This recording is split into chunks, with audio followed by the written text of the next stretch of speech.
ఇప్పుడు breaking news చూస్తున్నాం. తిరుపతిలో డయేరియా కలకలం రేపుతోంది. డయేరియాతో ఇద్దరు మానసిక వికలాంగులు చనిపోయారు.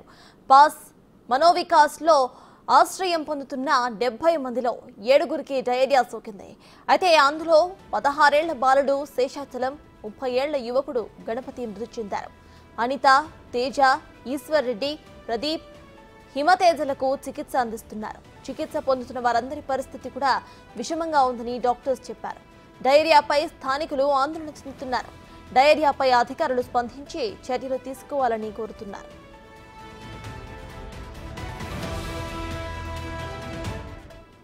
ఇప్పటికైతే విషయంపై పూర్తి డీటెయిల్స్ మా ప్రతినిధి దామోదర్ తిరుపతి నుండి లైవ్ లో అందించడానికి సిద్ధంగా ఉన్నారు. దామోదర్, చెప్పండి. అటు ఇద్దరు చనిపోయినట్టు తెలుస్తోంది తిరుపతిలో. అయితే ప్రెసెంట్ డయేరియా పరిస్థితి అక్కడ ఎట్లా ఉంది? అధికారులు ఏమంటున్నారు? ఇక ప్రజలు తీసుకోవాల్సిన జాగ్రత్తల గురించి అక్కడ ఎక్నాలజ్మెంట్ జరుగుతుందా? సర్తాజ్ తిరుపతిలోని పాస్ మనోవికాస్ ఏదైతే మానసిక దివ్యాంగుల ఆశ్రమ పాఠశాలలో నిన్న మధ్యాహ్నం నుంచి డయేరియాతో ఇక్కడ ఏదైతే ఆశ్రమంలోనే ఒకరు మరణించగా మరొకరు ఆసుపత్రిలో గణపతి అనే 30 సంవత్సరాల యువకుడు మరణించాడు. శేషాచలం అనే అతను ఇక్కడే మరణించిన పరిస్థితి. మరో 4 చికిత్స పొందుతున్నారు. ఇప్పుడు మరో 3 ఆసుపత్రికి తరలించిన పరిస్థితి. 26 సంవత్సరాల నుంచి పాస్ మనోవికాస్ మానసిక దివ్యాంగుల ప్రత్యేక ఆశ్రమం పాఠశాల పద్మావతిపురంలో నడుస్తుంది. 72 మంది మానసిక దివ్యాంగులు ఇక్కడ తమ విద్యను అభ్యసిస్తున్న పరిస్థితి. మొత్తం మీద మనం ప్రస్తుతం చూడొచ్చు, ఆశ్రమంలోనే ఉన్నాము. ఇక్కడ ఆశ్రమ నిర్వాహకులతో పాటు స్థానిక వైస్ సర్పంచ్ కూడా ఉన్నాడు. ఆయన అడిగి తెలుసుకుందాం. మీరు చెప్పండి, అసలు ఎప్పుడు జరిగింది, ఎలా జరిగింది? గత 3 రోజులుగా ఈ ఏదో ఫుడ్ పాయిజన్ అయిందో వాటర్ పాయిజన్ అయిందో తెలియదు. 3 రోజులుగా ఒక 8 మంది పిల్లలు అస్వస్థతకు గురయ్యారు. 2 మాత్రం అందులో చనిపోయారండి. అంటే వాటర్ వల్లనా లేకపోతే మరే కారణం? అది ఇంకా తెలియదండి. అది వీళ్ళు తీసుకెళ్లారు శాంపిల్స్. దానికి వాళ్ళ ఆఫీసర్స్ ఏం చెప్తారో దాన్ని బట్టి చెప్తారు. అమ్మాయి, అసలు నిన్న మధ్యాహ్నమే ఒకరు మరణించారు. ఆ తర్వాత ఇక్కడికి డాక్టర్స్ బృందం వచ్చింది. నిన్న మధ్యాహ్నం మరణించారని తెలిసింది. కానీ స్థానికంగా మమ్మల్ని ఎవరు ఇక్కడ లోపలికి రానియరు. ఇక్కడంతా పెద్ద బందోబస్తులాగా మొత్తం కాంపౌండ్ వాళ్ళు సెక్యూరిటీ కోసం అన్ని పెట్టుకుంటారు. పిల్లలు బయట వచ్చేస్తారని మాకు తెలిసింది. ఇవాళ మార్నింగ్ తెలుస్తానే మాకు పులివర్తి నాని గారు ద్వారా మేము తెలుసుకొని తెలుగుదేశం పార్టీ తరఫున ఇక్కడికి వచ్చి మేము ఇక్కడ ఏంది సమాచారం అంతా కనుక్కుంటే ఇక్కడ ఫుడ్ పాయిజన్ లాగా అయ్యిందంటున్నారు. ఆ ఫుడ్ కూడా పంపించున్నారు. మరి ఏమైందనేది మొత్తానికి ఇంకా డాక్టర్స్ కూడా ఇంకా ఏం చెప్పలేదండి. డిఎంఓ గారంట, ఆయన కూడా ఇక్కడ లేడు ప్రజెంట్. మేము వచ్చినప్పటి నుంచి ఆయన వాటర్ ఎక్కడి నుంచి వస్తుంది? వాటర్ ఇక్కడ ముండ్లపూడి మాకు వీళ్ళు వాటర్ తోలుకుంటారండి. ఇక్కడ పంచాయతీ నుంచి వాటర్ 25% వస్తే బయట నుంచి ఒక 75% వాటర్ తోలుకుంటారు. ఎంతమంది స్టాఫ్ పనిచేస్తారు ఇక్కడ? స్టాఫ్ పిల్లలు వచ్చి 72 మంది ఉన్నారండి. స్టాఫ్ వచ్చి 20 మంది అని చెప్పారు. 23 మంది చెప్పారు స్టాఫ్. అంటే ఇప్పుడు కేర్ టేకర్స్ ఉంటారు, రెగ్యులర్గా వాచ్ ఉంటుంది. అయినా కూడా అంటే 3 రోజుల నుంచి జరుగుతున్నప్పుడు ఎందుకు వీళ్ళు పట్టించుకోలేదుకుంటారు? సార్ మురళీకృష్ణ గారు, అసలు ఏం జరిగింది? మొత్తం మీద మనం ఇప్పుడు ఇదే ఆశ్రమంలోనే పిల్లలు 72 మంది ఉన్నారు. వీరి పరిస్థితి ప్రస్తుతం మరికొంతమందిని అనారోగ్యంగా ఉంటే వారిని తిరుపతి రుయా ఆసుపత్రికి తరలించారు. రుయా ఆసుపత్రిలో మరో 8 మంది చికిత్స పొందుతున్న పరిస్థితి. మొత్తం మీద హెల్త్ క్యాంప్ కూడా డాక్టర్స్ ఏర్పాటు చేసిన పరిస్థితి. డాక్టర్లు కూడా ఇక్కడ ఉన్నారు, వారిని అడిగి తెలుసుకుందాం. మేడం, ఎలాంటి ఇబ్బందులతో ఎలాంటి లక్షణాలతో పిల్లలు ఇబ్బంది పడుతున్నారు? ఎలా ఉంది వాళ్ళ పరిస్థితి? అంటే మాకు వామిటింగ్స్, మోషన్స్ అని కంప్లైంట్ చెప్పారండి. అంటే కంప్లైంట్కి ముందే 2 డెత్లు అయిందని చెప్పి మాకు తెలిసింది. అందుకని మేము ఇక్కడికి వచ్చాము. డిఎంఎన్హెచ్ఓ గారు, అందరం కూడా డివిజనల్ ఆఫీసర్స్ అందరూ. తర్వాత ఇక్కడైతే అందరూ మెంటలీ ఛాలెంజ్డ్ ఉన్నారు. బట్ ఎక్కడ డిఫాల్ట్ అయింది, తప్పు ఎక్కడ జరిగిందని మేము వాటర్ టెస్టింగు, ఫుడ్ అన్నీ కూడా చూస్తున్నాము. తర్వాత ఎక్కడి నుంచి ఏమైనా సోర్సెస్ ఏమైనా లీకేజ్ ఉందా అవన్నీ కూడా ప్రతి ఒక్కరూ ఇన్వాల్వ్ అయ్యి చేస్తున్నారు. మేడం, పరిసరాలను మీరు అబ్జర్వ్ చేస్తారా? ఎక్కడన్నా లీకేజ్కి అవకాశం ఉండడమా లేకపోతే ఏదైనా ఫుడ్ పాయిజన్? అంటే ఇప్పుడైతే అట్ ప్రజెంట్ మనకు అట్లా ఏం కంప్లైంట్ అనిపించట్లా. బట్ మేము వచ్చేటప్పటికి ఇక్కడ అన్నీ క్లీన్ చేస్తున్నారు. బట్ ముందు ఎలా ఉందంటే వాళ్ళు ఎవరిని ఎంటర్ కానిచ్చేవాళ్ళు కాదు. మా హెల్త్ స్టాఫ్ని కూడా ఆశాలు, ఏఎన్ఎంలు వస్తే లోపలికి ఎంటర్ కానిచ్చేవాళ్ళు కాదంటే ఎవరు రాకూడదు లోపలికి. మా దగ్గర అన్ని ఓఆర్ఎస్లు ఉన్నాయని చెప్పేవాళ్ళంట. సో కంప్లైంట్స్ ఉంటే పక్కనే క్లినిక్ ఉంది, రండి అని చెప్పేవాళ్ళు. అలా జరిగింది. ఇప్పుడు వచ్చి మేము అందరినీ చూసాము. సస్పెక్టెడ్ కేసులు ఒక 8 మంది ఉంటే కూడా మళ్ళీ పంపించాము. ఇప్పుడు హాస్పిటల్లో ఎంతమంది ఉన్నారు మేడం? ఇప్పుడు ఒక 25 మంది దాకా ఉన్నారండి పిల్లలు హాస్పిటల్లో. ఒక ముందు 8 మెంబర్స్, ఇప్పుడు ఒక 8 మెంబర్స్ వెళ్ళారు. ముందు వెళ్ళిన వారి పరిస్థితి ఏమైనా విషమంగా ఉందా? లేదు, స్టేబుల్ గానే ఉందన్నారు. మీరు అన్నీ అబ్జర్వ్ చేస్తారు కదా, వాటర్ పొల్యూషనా లేకపోతే రాత్రి ఏదో ఫ్రిడ్జ్లో పెట్టిన అన్నం పెట్టారు అన్నట్టు కూడా కొంత ప్రచారం జరుగుతుంది, ఇదేమన్నా నిజమేనా? మనం ఇక్కడ అడిగిన స్టాఫ్ ప్రకారం వాళ్ళు మేము వేడిగానే వండి పెడతాము, అలాగా నిల్వ ఉంచిందో స్టోరేజ్దో మేము పెట్టమంటున్నారు. ఇంకెవరినైనా అడిగాను అలానే చెప్తున్నారు. వాటర్ కూడా ఇప్పుడు పరిస్థితి అయితే బాగానే ఉంది, నిన్నటి పరిస్థితి మనం ఇంకా ఎంక్వైరీ చేయాలి. మీరు రెవెన్యూ మొత్తం మీద అయితే వీళ్ళు చెప్తున్న దాని ప్రకారం గతంలో హెల్త్ సిబ్బందిని కూడా ఎవరిని లోపలికి అనుమతించలేదు అని చెప్తున్నారు. ఇక్కడ నిర్వాహకుడు మురళీకృష్ణ గారు ఉన్నారు. సార్, ఎన్ని సంవత్సరాల నుంచి నడుపుతున్నారు? 24 సంవత్సరాల నుంచి మన ఈ ఆశ్రమం భగవంతుడు అనుగ్రహంతో నడుస్తాం సార్. ఇక 3 రోజుల నుంచి పరిస్థితి ఇలా ఉన్నప్పుడు మీరు ఎందుకు గవర్నమెంట్ అఫీషియల్కి తెలియజెప్పలేదు? ఆల్రెడీ మా రెగ్యులర్ డాక్టర్ ఉన్నారు సార్.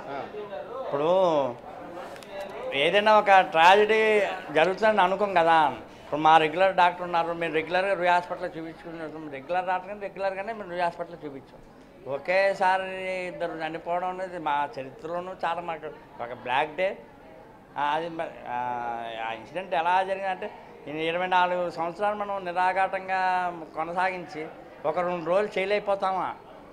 అంటే 3 రోజులుగా పరిస్థితి ఇబ్బందిగా ఉన్నప్పుడు నిన్న మధ్యాహ్నం అబ్బాయి చనిపోయినప్పుడు అంత 3 రోజులుగా ఇదే పరిస్థితి కొనసాగుతున్నప్పుడు మీరు ఎందుకు అలర్ట్ చేయలేకపోయారు? 3 రోజులుగా ఇదే పరిస్థితి అసలు కొనసాగాలి. అలా ఎవరు మీకు చెప్పారు? మీరు అనుకుంటున్నారేమో. బయట లోకల్స్ ఎవరు కాదు సార్, ఏదో అఫీషియల్గా ఇప్పుడు మా డాక్టర్ ఉన్నారు.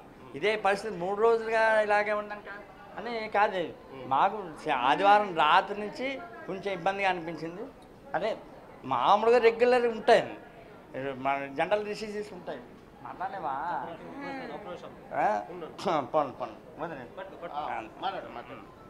అలాగా రెగ్యులర్గా ఉంటాయి. ఈ మ్యాక్సిమం మెయిన్ ప్రాబ్లం మాకు ఆదివారం రాత్రి నుంచి అర్ధరాత్రి నుంచి వచ్చింది సార్. అర్ధరాత్రి మా స్టాఫ్ ఫోన్ చేసే డాక్టర్కి, డాక్టర్ మెడిసిన్స్ చెప్పారు. సరే పొద్దున్న సివియర్ అయితే వెంటనే మేము హాస్పిటల్ తీసుకెళ్ళాం. వాటర్ ఎక్కడి నుంచి వస్తుంది మీకు? పంచాయతీ వాటర్? పంచాయతీ వాటర్ కాదు, మేము ట్యాంక్ తెప్పించుకుంటాం. పంచాయతీ వాటర్ ఆ వారానికో 4 రోజులకో 5 రోజులకో ఎప్పుడో సార్ 75% వచ్చి మేము అవుట్ నుంచి తెప్పించుకుంటాం సార్. అంటే పంచాయతీ వాటర్ వాళ్ళు 1 గంట వదులుతారండి, అది మాకు 1 గంట వస్తుంది. 1 గంటకి సరిపోతుంది. మరి ఎక్కడ జరిగి ఉంటుంది అనుకున్నారు లీకేజ్? నేను ఇప్పుడు మీరు అందరూ వెళ్ళిపోయిన తర్వాత నేను అదే ఇన్వెస్టిగేట్ చేయాలి ఏం జరిగిందని. ఇప్పుడు ట్రాజడీ జరిగింది సార్ పొద్దున్న, జరిగిన తగ్గించి మీరు అందరూ వచ్చేసారు. ఇంక నేను ఎలాగ ఇన్వెస్ట్ చేస్తాను? ఎలా జరిగిందని ఎలా చెప్తాను? చెప్పగలనా? మీరు అందరూ వెళ్ళిపోతే నేను మా వాళ్ళని కూర్చోబెట్టుకుని ఏమి ఎక్కడ పొరపాటు వచ్చింది నేను అనుకోవాలి. ఇప్పుడు నాకు ఆ టైం ఇవ్వలే కదా మీరు ఎవరు. మొత్తం మీద అయితే మున్సిపాలిటీ ఏదైతే పంచాయతీకి సంబంధించిన వాటర్ కేవలం 1 రోజు మాత్రమే వాడుకుంటాము, మిగతా వాటర్ బయట నుంచి తెప్పించుకుంటా ఉంటారు. ఇక్కడ సంబంధించి మనం ఒక సంపు కూడా చూడొచ్చు. ఏదైతే ఈ ట్యాంక్ ద్వారాను అక్కడ ఒక సంపు ఉంది, ఆ ట్యాంక్ ఉంది, ఈ నీటినే వీళ్ళు వాడుకుంటున్న పరిస్థితి. మొత్తం మీద అయితే ఈ వాతావరణం అయితే హెల్త్ సిబ్బంది చెప్తున్న దాని ప్రకారము గతంలో మేము వచ్చినప్పుడు లోపలికి రానివ్వలేదు, అక్కడ లోపల వాతావరణాన్ని గురించి మాకేమాత్రం తెలియదు. స్థానికులు కూడా ఇదే చెప్తున్నారు. మొత్తం మీద అయితే ఈ పిల్లలు సుమారు ప్రస్తుతం 25 మంది వరకు ఉన్నట్లు తెలుస్తుంది. వీరికి సంబంధించి మనం చూడవచ్చు ఈ గదుల్లోనే వీరు ఉంటారు. వీరికి సంబంధించిన శిక్షణా తరగతులు కానీ ఏదైతే వీరు ఉండడానికి కూడా ఏర్పాట్లు ఇక్కడే చేసిన పరిస్థితి. అంతేకాకుండా మొత్తం 24 సంవత్సరాలుగా ఈ ఆశ్రమాన్ని నిర్వహిస్తున్నాను, ఎవరికి ఎప్పుడు ఎలాంటి ఇబ్బంది రాలేదని నిర్వాహకులు మురళీకృష్ణ చెప్తున్నారు. కానీ స్థానికులు చెప్తున్న దాని ప్రకారం అయితే గతంలో తాము ఎన్నడూ రాలేదు, మమ్మల్ని పంపించలేదని కూడా చెప్తున్నారు. ప్రస్తుతం పిల్లలు భోజనం చేస్తున్న దృశ్యాలను మనం చూడవచ్చు. మరోవైపు ఏదైతే దీనికి సంబంధించి పూర్తి స్థాయిలో ఎలాంటి తప్పు జరగలేదు, ఎక్కడ ఎలా లోపం జరిగింది, వాటరా లేకపోతే ఫుడ్ అన్న దాని మీద ప్రభుత్వం కూడా ఏదైతే ఇచ్చిన హెల్త్ డిపార్ట్మెంట్ కానీ ఇతర అధికారులు కూడా శాంపుల్స్ను ల్యాబ్కు పంపించారని తెలుస్తున్నారు. ఆ ల్యాబ్ నుంచి పరీక్ష ఫలితాలు వచ్చిన తర్వాతనే పూర్తి స్థాయిలో బయటికి ఎందుకు డయేరియా జరిగింది అన్న విషయం కూడా తెలియవచ్చు. మొత్తం మీద అయితే మనం చూడవచ్చు, ఇటువైపు ఇది డైనింగు, ఇటువైపు కుకింగు. ఈ ఆశ్రమం మాత్రం కొంత ఇటువైపునే అన్ని ఏర్పాట్లు ఉన్నాయి. పిల్లలకు సంబంధించి స్టోర్ రూమ్స్, అదేవిధంగా ఇక్కడ ఏదైతే కిచెను పిల్లలకు సంబంధించిన కిచెన్ కూడా ఇక్కడ ఉంది. దీనికి సంబంధించి పూర్తిగా ఇదే మనం చూడవచ్చు. ఏదైతే ఇది కిచెన్ కొంత ఇప్పుడు మాత్రం పరిశుభ్రంగా ఉంది. మామూలుగా చూసినప్పుడు ఇది మొత్తం మీద అయితే ఇప్పుడు వీరు క్లీనింగ్ చేశారా ముందుగా ఉందా అన్న విషయం కూడా మనకు తెలియదు. మొత్తం మీద అయితే వీరు ఎవరిని లోపలికి అనుమతించలేదని కూడా గతంలో బయట నిర్వాహకులు కానీ స్థానికులు కానీ చెప్తున్నప్పటికీ, అదేవిధంగా నిర్వాహకులు ఏదైతే ఆసుపత్రి సిబ్బంది బయట ఏఎన్ఎంస్ కూడా మమ్మల్ని రాణించలేదని చెప్తున్నారు. మొత్తం మీద ప్రస్తుతం 16 మంది తిరుపతి రుయా ఆసుపత్రిలో చికిత్స పొందుతున్నారు. మరోవైపు మిగతా పిల్లలను కూడా అబ్జర్వేషన్లో ఉంచడానికి ఏదైతే డిఎంఎన్హెచ్ఓ ఒక ప్రత్యేక టీంని ఏర్పాటు చేసి ఎప్పటికప్పుడు వీరి పరిస్థితిని గమనిస్తున్నారు. అయితే మానసిక దివ్యాంగులు కావడంతో వారి పరిస్థితి వారు బయటికి చెప్పుకోలేని పరిస్థితి కూడా ఉంది. వారికి సంబంధితుల వారి కుటుంబ సభ్యుల్ని ఇక్కడికి పిలిపించడానికి ఏర్పాట్లు చేస్తున్నారు. మరోవైపు చనిపోయిన శేషాచలపతితో పాటు గణపతి యొక్క మృతదేహాలను వారి స్వగ్రామానికి పంపించడానికి అధికారులు ఏర్పాట్లు చేస్తున్న పరిస్థితి. దీనిపైన కలెక్టర్ ఒక ఉన్నత స్థాయి విచారణకు ఆదేశించారు. దీంతో పాటు విషయాన్ని వైద్య ఆరోగ్య శాఖ మంత్రికి కూడా తెలియజేయడంతో ఆయన కూడా వెంటనే ఊరికి పూర్తి స్థాయిలో చికిత్స అందించాలంటూ కూడా ఆదేశాలు జారీ చేసిన పరిస్థితి కనిపిస్తుంది. మరోవైపు దీని మీద ఒక ఉన్నత స్థాయి విచారణ కమిటీ నిర్వహణ తర్వాత లోపం ఎక్కడ జరిగింది, ఏదైతే నీటి నుంచినా లేకపోతే మరోవైపు ఫుడ్ పాయిజన్ ద్వారా జరిగిందా అన్న విషయం మీద కూడా విచారణ సాగుతుందని చెప్తున్నారు. మొత్తం మీద ఇద్దరు మానసిక వికలాంగులు మరణించడం మాత్రం శోచనీయం, విషాదం అని చెప్పవచ్చు. మరోవైపు మిగతా 16 మంది పరిస్థితి కొంత స్టేబుల్గా ఉందని చెప్తున్నారు. అయితే వారిలో మరో 4 పరిస్థితి కొంత విషమంగా ఉన్నట్లు రుయా ఆసుపత్రి వర్గాలు చెప్తున్నాయి. ఇది ఇక్కడి తాజా పరిస్థితి Sartaj. Right, thank you Damodar.